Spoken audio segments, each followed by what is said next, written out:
नमस्कार विद्यार्थियों, स्वागत करती हूँ आपका मेरे YouTube channel GK special class में आपका। तो विद्यार्थियों, हमारा क्या चल रहा है? वैदिक सभ्यता।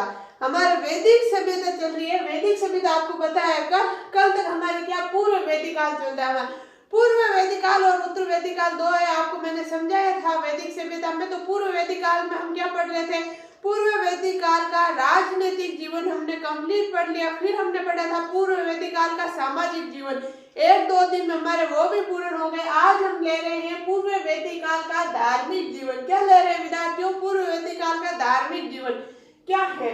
वैदिक काल में प्रकृति का प्राकृतिक शक्तियों की देवीकरण किया गया है, यानी वैदिक काल में प्रकृति को मान के अलग अलग देवता, प्रकृति को महत्व दिया गया है। वैदिक काल में प्रकृति को देवता माना गया है। तो आप सोचोगे प्रकृति कैसे देवता? प्रकृति ऐसे कि पेड़ पौधे, देवी देवता, सारी प्रकृति को देवी माना गया है वैदिक काल में।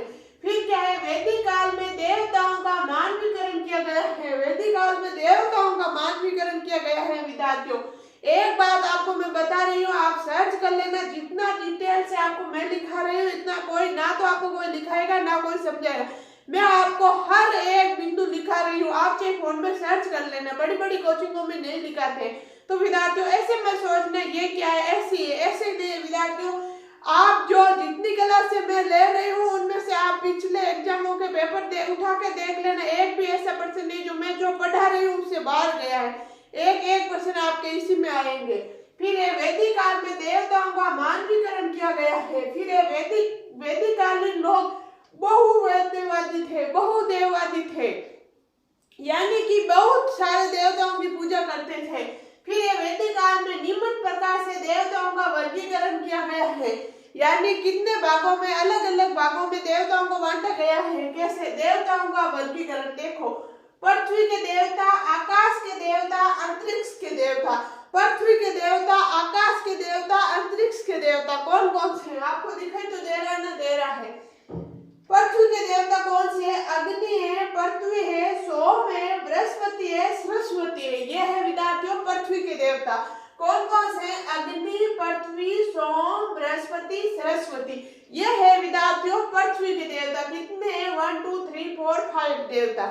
मतलब और भी हो सकते हैं, लेकिन जो वो मोस्ट है यही दिखा रही हूँ मैं। इनमें से बाहर आपके एग्जाम में नहीं आएगा, मेरी गारंटी है। फिर है आकाश के देवता। आकाश के देवता कौन से हैं विद्यार्थियों? सूर्य, वरुण, मित्र, अश्विनी, दोष, अदिति, उषा। ये विद्यार्थियों आकाश के देवता है। फिर है अंतरिक्ष के देवता। इंद्र है, रुद्र है, मरुत है, वात है। यह है विद्यार्थियों किसके देवता है? अंतरिक्ष के देवता। तो विद्यार्थियों देवताओं का वर्गीकरण कितने भागों में किया गया है? 3 भागों में। कौन कौन से? पृथ्वी के देवता, आकाश के देवता, अंतरिक्ष के देवता। ये इनके भाग है। सबसे वेरी मोस्ट बात यही है विद्यार्थियों, वैदिक काल में प्रकृति का महत्व ज्यादा है। प्रकृति का प्राकृतिक शक्तियों का देवीकरण किया गया है, यानी प्रकृति को देवता माना गया है। तो विद्यार्थियों इसके स्क्रीनशॉट लो, फिर हम आगे चल रहे हैं। चलो मैं बोल रही हूँ, आप लिख लो। वैदिक काल, पहले ऐसे लिखना, पूर्व वैदिक काल का धार्मिक जीवन। ये तो है हमारी हेडिंग आज की। फिर है वैदिक काल में प्रकृति का प्राकृतिक शक्तियों का देवीकरण किया गया है। वैदिक काल में देवताओं का मानवीकरण किया गया है। वैदिक कालीन लोग बहुदेववादी थे। वैदिक काल में निम्न प्रकार से देवताओं का वर्गीकरण किया गया है। फिर हेडिंग लगाना देवताओं का वर्गीकरण। फिर इधर लिखना पृथ्वी के देवता, बीच में लिखना आकाश के देवता, इधर लिखना अंतरिक्ष के देवता। फिर लिखो पृथ्वी के देवता कौन कौन से? अग्नि, पृथ्वी, सोम, बृहस्पति, सरस्वती। ये तो है विद्यार्थियों पृथ्वी के देवता। फिर देखो आकाश के देवता, सूर्य, वरुण, मित्र, अश्विनी, दोष, अदिति, उषा। ये है विद्यार्थियों आकाश के देवता। फिर है अंतरिक्ष के देवता कौन से? इंद्र है, रुद्र है, मरुत है, वात है। ये है हमारे अंतरिक्ष के देवता। तो विद्यार्थियों ये था हमारे देवताओं का वर्गीकरण। चलो हम आगे चल रहे हैं। आपने लिख लिया होगा, और नहीं लिखा तो लिख लो, फिर हम आगे बढ़ रहे हैं। आराम से लिखो। चलो आगे चल रहे हैं।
चलो विद्यार्थियों आगे नोट्स लिखा है मैंने, देखो नोट्स की बात है। वैदिक काल में कुल 33 करोड़ देवता थे जिन्हें 3 भागों या श्रेणियों में बांटा गया है।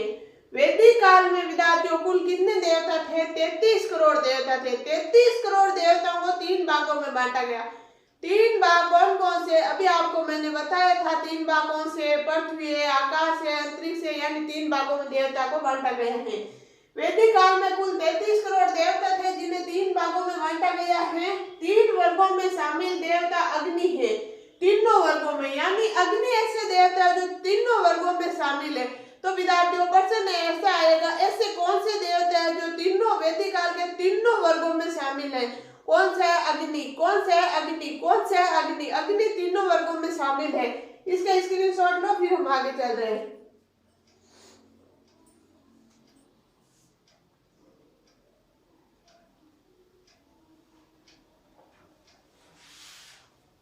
ले लिया होगा आपने। ये देवता याद रखना विद्यार्थी, ये पृथ्वी, आकाश, अंतरिक्ष, तीनों वर्गों में शामिल कौन से देवता है विद्यार्थियों? अग्नि। कौन से हैं? अग्नि तीनों वर्गों में या तीनों श्रेणियों में शामिल है। तो आपने इसका स्क्रीनशॉट ले लिया होगा। चलो आगे चल रहे हैं। अब हम एक एक करके सारे देवता पढ़ रहे हैं। मजे की बात अब ये विद्यार्थियों, बाकी कोचिंग वाला आपको क्या कराएंगे, ऐसे लिखा देंगे इंद्र, 2 बात इंद्र की, अग्नि 2 बात अग्नि की। मैं ऐसे नहीं लिखूंगी, मैं आपको हर एक डिटेल्स लिखूंगी। एक भी चाहे कैसा भी प्रश्न हो आपके बाहर नहीं जाएगा, ये मेरी गारंटी। तो आप लिख लो, मैं लिखा रही हूँ। इंद्र देवता सबसे पहले ए लगा के लिखना, इंद्र।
ठीक है विद्यार्थियों, हम क्या पढ़ रहे हैं? इंद्र। क्या पढ़ रहे हैं विद्यार्थियों? इंद्र देवता ले रहे हैं।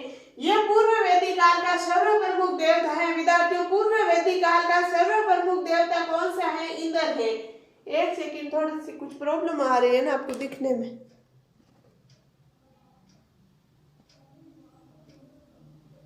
शायद अब सही दिख रहा है। यह पूरे वैदिक काल का सर्वप्रमुख देवता थे। ऋग्वेद में सर्वाधिक बार उल्लेखित देवता 250 बार। यानी विद्यार्थियों एग्जाम में बहुत शातिर होता है, क्योंकि उनको तो विद्यार्थियों को छांटना है। कौन सा विद्यार्थी ऐसा है जो निचोड़ के पढ़ रहा है, उनको लेना है उनको। तो विद्यार्थियों ऐसा पर्सन आ जाता है, यही पर्सन आता है, क्योंकि ये अटपटे पर्सन होगा वही तो आएगा अंदर से। तो विद्यार्थियों ऐसे पर्सन पूछ रहे थे ऋग्वेद में सर्वाधिक बार उल्लेखित देवता कौन सा है विद्यार्थियों? इंद्र। यानी पूर्व वैदिक काल में से पूछ लेते हैं पूर्व वैदिक काल में सर्वाधिक उल्लेखित देवता कौन से? इंद्र। इंद्र कितनी बार उल्लेख किया गया है? 250 बार। इन्हें चूहों के देवता भी माना जाता है, चूहों की देवी करणी माता। लेकिन चूहों के देवता इसमें पूर्व वैदिक काल में किसे माना गया है? इंद्र को। इनके लिए निम्नलिखित शब्दों का प्रयोग है। कौन कौन से शब्द है? रेयस्ट यानी श्रेष्ठ चालक होने के कारण इन्हें रेयस्ट बोलते हैं। फिर ये विद्यार्थियों देखो, मैं यहाँ लिख रही हूँ, शायद आपको नहीं दिख रहा है तो बड़ा ऐसे लिख रू, जैसे कि ये है रेयस्ट, ये शब्द है। रेयस्ट इन्हें क्यों माना गया है? क्योंकि श्रेष्ठ चालक होने के कारण, मधुआ दानशील होने के कारण इसे मधुआ माना गया है। विजेंद्र महान विजेता होने के कारण इन्हें विजेंद्र माना गया। पुरंदर दुर्गों को नष्ट करने के कारण इन्हें पुरंदर भी माना गया है। वर्तरेहनन यानी वर्तगर नामक राक्षस का वध करने के कारण इन्हें वर्तरेहनन माना गया है। तो विद्यार्थियों इसको आप लिख लो, फिर हम आगे चलने नोट्स बनाओ। चलो मैं बोल रही हूँ, बड़ा ए लिख के लिखना इंद्र। हम शुरू कर रहे हैं देवता यानी पूर्व वैदिक काल में धार्मिक जीवन। अभी आपको मैंने कुछ डिटेल्स लिखे हैं, अब हम एक एक करके देवता पढ़ेंगे। इंद्र ये पूर्व वैदिक काल का सर्वप्रमुख देवता थे। ऋग्वेद में सर्वाधिक बार उल्लेखित देवता 250 बार। इनको चूहों के देवता माना जाता है। इनके लिए निम्नलिखित शब्दों का प्रयोग किया गया है।